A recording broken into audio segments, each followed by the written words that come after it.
Good morning. Welcome once again to the Daily Devotionals for Nurses podcast. My name is Tola, and today I want to continue to talk about revival.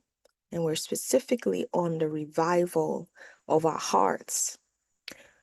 Previously, I talked about the symptoms of a dead or broken heart. I likened it to having a heart attack and needing CPR. And I talked about the symptoms. And as we liken a physical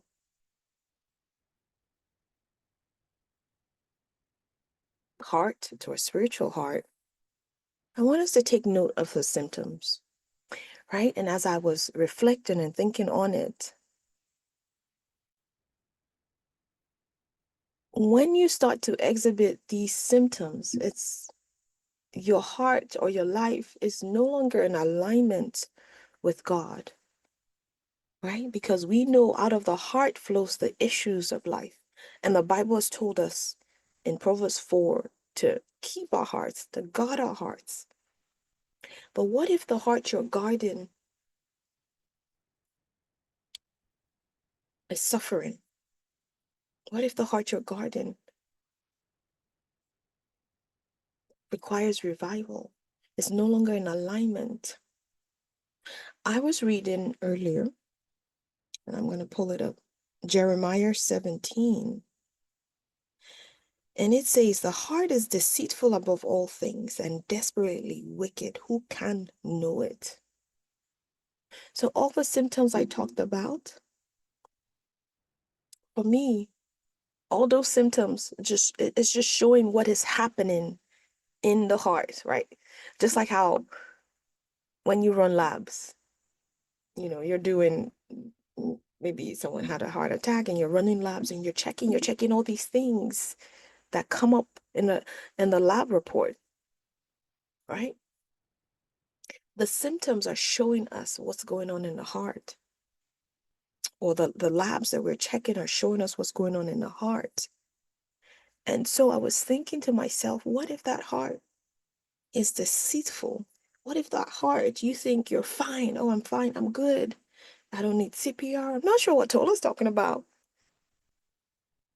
right? You're hiding away, even though your actions are showing that what you're going through is not in alignment with God's will for blessings, joy, peace, abundance, prosperity, revival, holiness, righteousness, the fruit of the Spirit. What you're going through is not in alignment. But you don't think you need revival. You don't think you need help. And I remember personally, the first time I read this Bible verse, or at least the earliest of my recollections, Jeremiah 17, verse 9, that says, the heart is deceitful above all things and desperately wicked. Who can know it? Verse 10, I, the Lord, search the heart. I test the mind, even to give every man according to his ways, according to the fruit of his doings.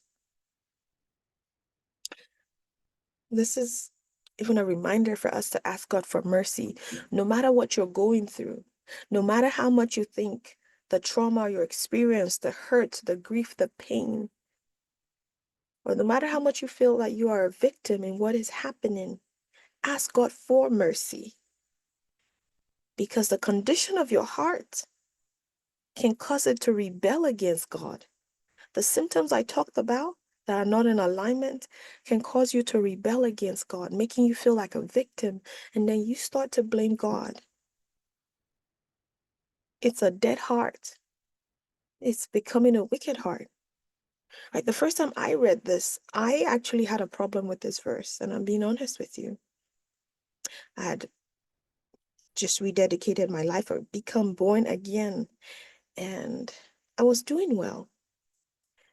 But as I came across this Bible verse, and I wondered in my conversation, because I like to just ask God questions like, why would you put this in the Bible that the heart is deceitful when you have redeemed us.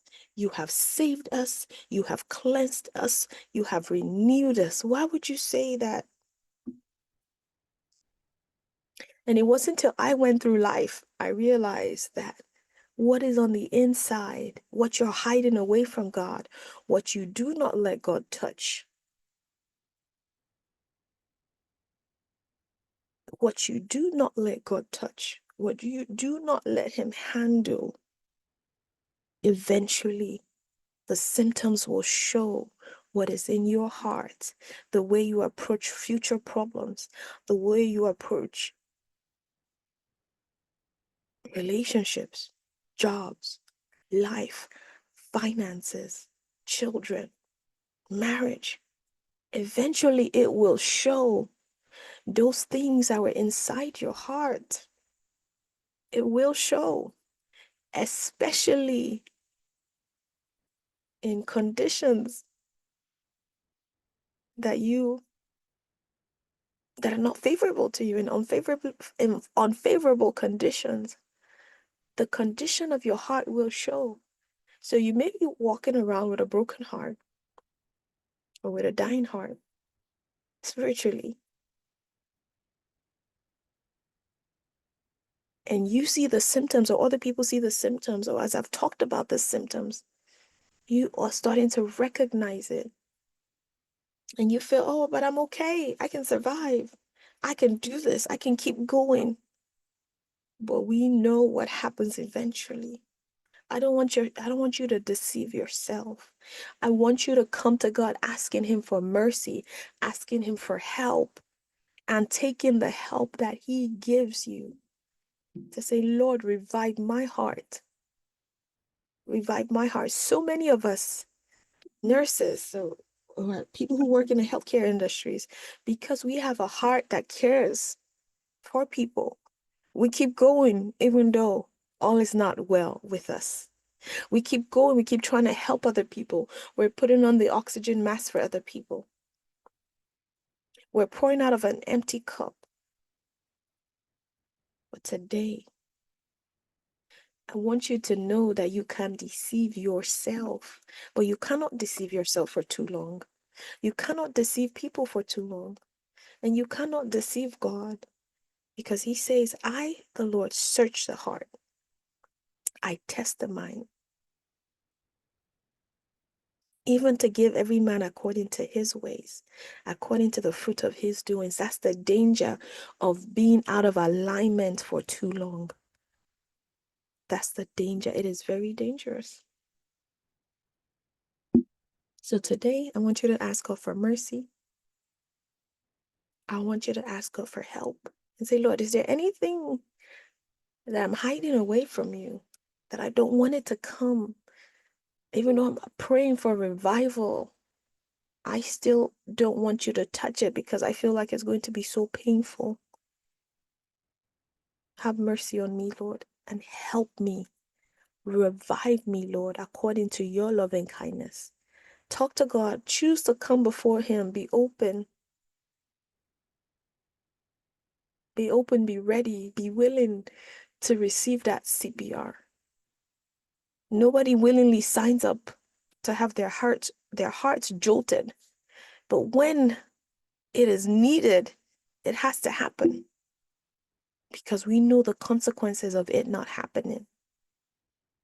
So open up today and let God revive your heart.